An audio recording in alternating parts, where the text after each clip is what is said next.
नमस्कार साथियों, आज के अंक में आपका स्वागत है। मैं दिलबाग सिंह धनखड़। जैसे कि अभी आप जानते हैं कि दिल्ली की जो मुख्यमंत्री है आतिशी मार्लेन बन चुकी हैं। उन्होंने कल अपना पदभार भी ग्रहण कर लिया है, लेकिन पदभार ग्रहण करने में भी उन्होंने एक ऐसी नौटंकी की है जिसकी हमें बिल्कुल भी आशा नहीं थी। लेकिन वो लास्ट टाइम तक भी, जैसे वो आम आदमी पार्टी को एक नौटंकी पार्टी भी आप कह सकते हैं, बिल्कुल उन्होंने वैसे ही अपना कार्य किया है। अभी आप देखेंगे उन्होंने काफ़ी एक मीडिया में बने रहने के लिए उन्होंने काफ़ी बड़ा एक प्रोपेगेंडा चलाया है कि वही वो सीएम की कुर्सी पर नहीं बैठेंगी और उन्होंने साइड में अपनी कुर्सी लगाकर उस पर वो कार्य करेंगी।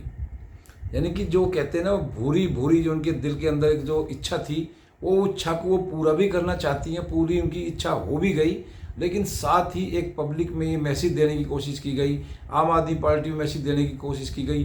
खासकर केजरीवाल की नज़रों में एक अच्छा बनने की उसने कोशिश की और उसमें वो कुछ हद तक कामयाब होती दिखाई भी दे रही हैं।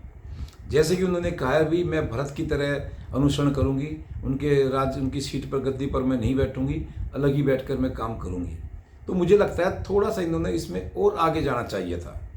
अगर उनको सीएम की कुर्सी पर नहीं बैठना था तो मुझे लगता है कि सीएम पद का उन्होंने एक इस तरह से साइड में दूसरी कुर्सी रखकर बहुत बड़ा अपमान किया है।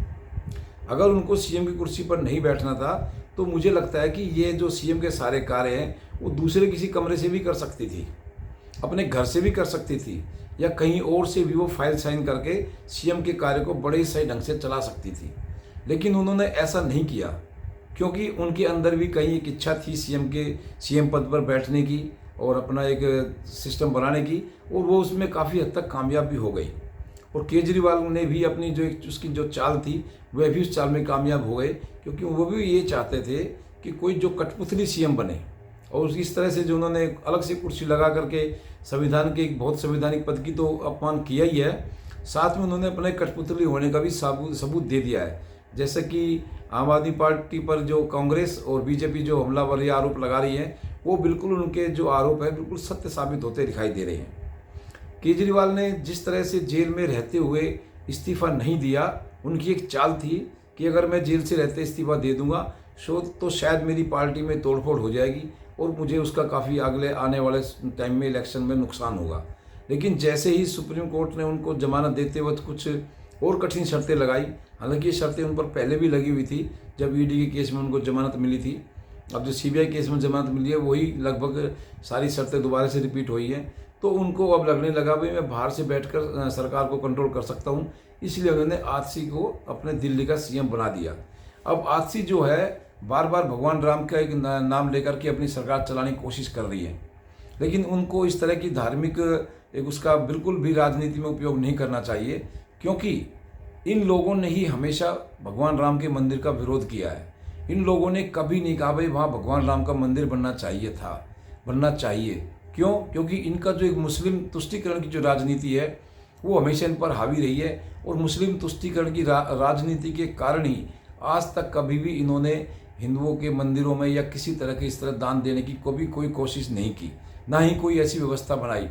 जैसे इन्होंने मस्जिद के जो कर्मचारी हैं उनको तनख्वाह पेंशन देते हैं, इस तरह से किसी भी मंदिर पुजारी को इन्होंने एक पैसा आज तक नहीं दिया। साथ ही इन्होंने वक्फ बोर्ड में भी कम से कम 100 करोड़ से ऊपर का एक जो काफ़ी दावा चल रहा है, 100 करोड़ से ज़्यादा रुपए इन्होंने वक्फ बोर्ड में भी दान दिए हैं। तो इस तरह से लगता है कि इन्होंने बिल्कुल हमेशा एक जो मुस्लिम तुष्टीकरण की राजनीति पर चली आम आदमी पार्टी और चलती आ रही है।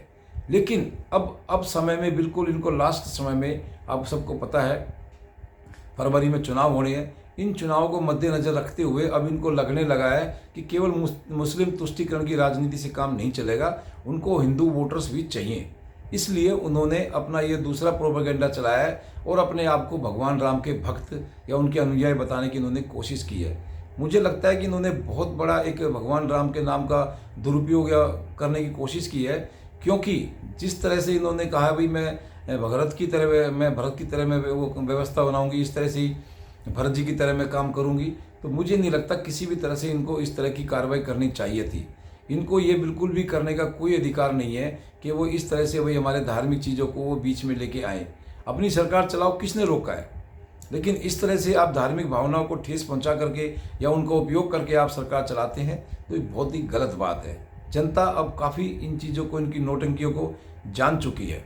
अब इनको किसी भी तरह से लोग इनके बहकावे में या बुलावे में नहीं आने वाले हैं कि जो पार्टी कल तक भगवान राम की इतनी, मंदिर की इतनी अवहेलना करती थी, रोकथाम करने की कोशिश करती थी, रुकावट डालने की कोशिश करती थी, आज उनको एकदम से भगवान राम इनको आने लगे हैं, याद आने लगे हैं। इससे ज़्यादा इनके लिए और इनके क्या आप इनको कह सकते हैं, क्योंकि जनता पब्लिक अब ऐसी बात नहीं है, सब जानती हैं। अगर आरसी जी चाहती तो ये अपने जो उस सीएम ऑफिस में बैठ करके ना बैठ करके किसी दूसरे कमरे से या दूसरे कहीं और स्थान से भी अपना एक कार्य चला सकती थी। ऐसी कोई दिक्कत नहीं है कि भाई इनको वहीं पर जाकर के ऑफिसर वहाँ ये उनके उसी कार्यालय में जाकर के साइन कराएंगे, ऐसा कुछ नहीं है। लेकिन उन्होंने इसको जो एक संवैधानिक पद की बहुत बड़ी एक उन्होंने अवहेलना की है, बहुत संवैधानिक पद के उन्होंने अपमान किया है, क्योंकि इस पद पर केजरीवाल ने इनको बिल्कुल भी नहीं बिठाया है।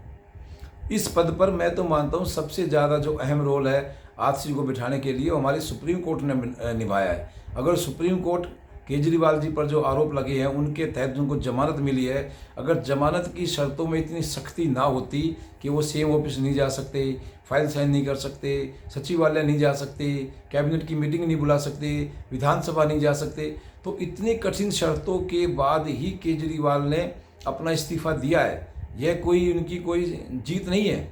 जैसे आजकल उन्होंने, आपने देखा होगा कि वो सत्यमेव जयते के काफ़ी बड़े पोस्टर बैनर दिल्ली में लगा रहे हैं। इस सत्यमेव जयते नहीं है, इस सत्यमेव जयते का एक बहुत बड़ा इनको ये अपमान कर रहे हैं, क्योंकि ये जमानत इनको मिली है। बाकी इनको कोई ऐसी बहुत बड़ी जीत इनको नहीं मिली है जिससे कि सत्यमेव जयते का एक नारा दिल्ली में लगा रहे हैं। हालांकि हमारे यहाँ तो कुछ ऐसा सिस्टम भी बना है कि हम जो हमारे जो विधायक प्रकाश जारवाल है उन्होंने भी पोस्टर लगाए हैं, उस पर केजरीवाल का भी फोटो है, मनीष सिसोदिया का भी फोटो है और प्रकाश जारवाल का भी फोटो है, और उस पर लिखा है सत्यमेव जयते। सत्यमेव जयते की जगह मुझे लगता है इनको लिखना चाहिए था हम सभी जेल जाते, यानी कि हम सभी जेल जाएंगे। और ये सभी जेल होके आ भी चुके हैं और आगे भविष्य में भी इनको जेल ही जाना है, क्योंकि जेल ही इनका ठिकाना है। क्योंकि इनको जेल में जाने के लिए जैसे इन्होंने कार्य भी किए हैं और उनका इनको परिणाम भुगतना भी पड़ेगा, और जेल में ही इनको अपनी जो है, जेल में जाए बिना इनका पीछा छूटेगा नहीं, क्योंकि इनके जो बुरे कर्मों का जो फल है वो वहीं पर जाकर शायद मुझे लगता है इनको मिलेगा। अब इस तरह से दिल्ली में जो एक ये नोटंकी आम आदमी पार्टी ने चलाने की कोशिश की है, वे कुर्सी भी ना बैठ करके बराबर वाली कुर्सी पर हम बैठेंगे, मुझे लगता है इनके इस प्रोपेगेंडा में बीजेपी भी उसकी शिकार हो गई है और जो कांग्रेस भी शिकार हो गई है। बीजेपी और कांग्रेस को जो एक संवैधानिक जो उनके कार्य जो पुराने अटके हुए हैं उन मुद्दों को मुझे लगता है उठाना चाहिए। जैसे कि सबसे पहले तो इनको लोकपाल का एक मुद्दा उठाना चाहिए। अब भाई लोकपाल, जिस लोकपाल के नाम पर ये सत्ता में आए थे उस लोकपाल का क्या हुआ?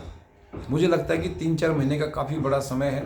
इसमें जितने भी ये विपक्षी दल हैं, खासकर बीजेपी और कांग्रेस, इनको लोकपाल का मुद्दा बहुत तेज़ी से उठाना चाहिए, क्योंकि इसी मुद्दे पर ये लोग आए थे और ये मुद्दा आज तक भी सोल्व नहीं हुआ है। लोकपाल का बिल दिल्ली में लागू नहीं हुआ है। ये लोकपाल का बिल आना बहुत ज़रूरी है, तभी इन भ्रष्टाचारी नेताओं की गर्दन पे शिकंजा कसा जा सकता है, वरना ये ऐसे ही मौज लेते रहेंगे और फिर जनता के पैसे को उधर ऐसे ही उड़ाते और बर्बाद करते रहेंगे। साथ ही सीएजी की भी कुछ रिपोर्टें पेंडिंग पड़ी हैं, जिसको आज तक दिल्ली की सरकार ने पब्लिक के सामने नहीं लेके आए हैं। मुझे लगता है ये भी एक बहुत बड़ा मुद्दा है। सीएजी की रिपोर्ट्स को भी पब्लिक के सामने लाना जरूर चाहिए, जिससे कि इनकी हकीकत का, सच्चाई का पता चले।